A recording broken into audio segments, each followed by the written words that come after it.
And the most profound problems in physics, the dark core of a black hole and the brilliant flash of the Big Bang, are struggles to defeat zero. Yet through all its history, despite the rejection and the exile, zero has always defeated those who opposed it. Humanity could never force zero to fit its philosophies.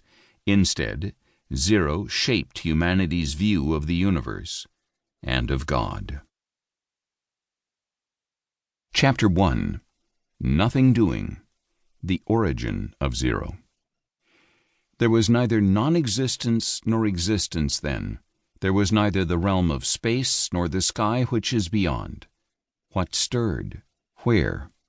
The Rig Veda. The story of zero is an ancient one. Its roots stretch back to the dawn of mathematics, in the time thousands of years before the first civilization, long before humans could read and write.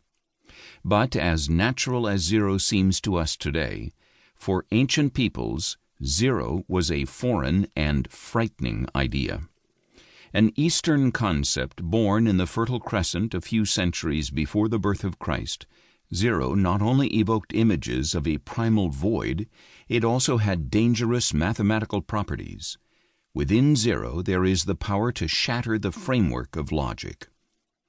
The beginnings of mathematical thought were found in the desire to count sheep and in the need to keep track of property and of the passage of time. None of these tasks requires zero. Civilizations functioned perfectly well for millennia before its discovery. Indeed, zero was so abhorrent to some cultures that they chose to live without it. Life without zero. The point about zero is that we do not need to use it in the operations of daily life. No one goes out to buy zero fish. It is in a way the most civilized of all the cardinals, and its use is only forced on us by the needs of cultivated modes of thought. Alfred North Whitehead. It's difficult for a modern person to imagine a life without zero, just as it's hard to imagine life without the number 7 or the number 31. However, there was a time where there was no zero, just as there was no 7 and 31. It was before the beginning of history, so paleontologists have had to piece together the tale of the birth of mathematics from bits of stone and bone.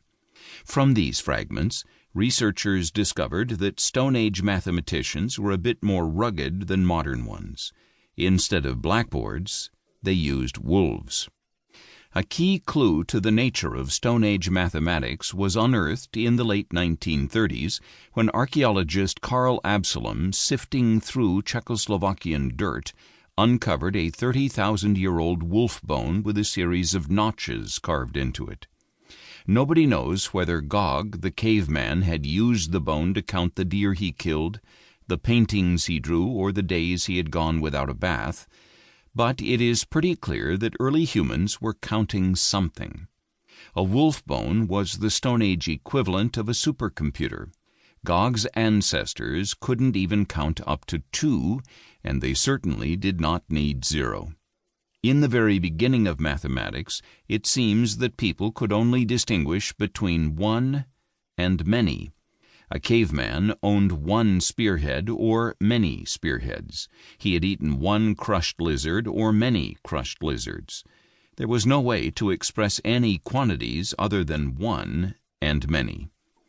Over time, primitive languages evolved to distinguish between 1, 2, and many, and eventually 1, 2, 3, many, but didn't have terms for higher numbers.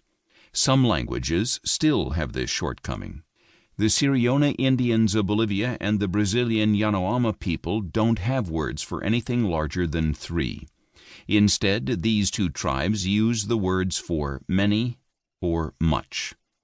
Thanks to the very nature of numbers, they can be added together to create new ones. The number system didn't stop at 3. After a while, clever tribesmen began to string number words in a row to yield more numbers. The languages currently used by the Bakairi and the Bororo peoples of Brazil show this process in action. They have number systems that go 1, 2, 2 and 1, 2 and 2, 2 and 2 and 1.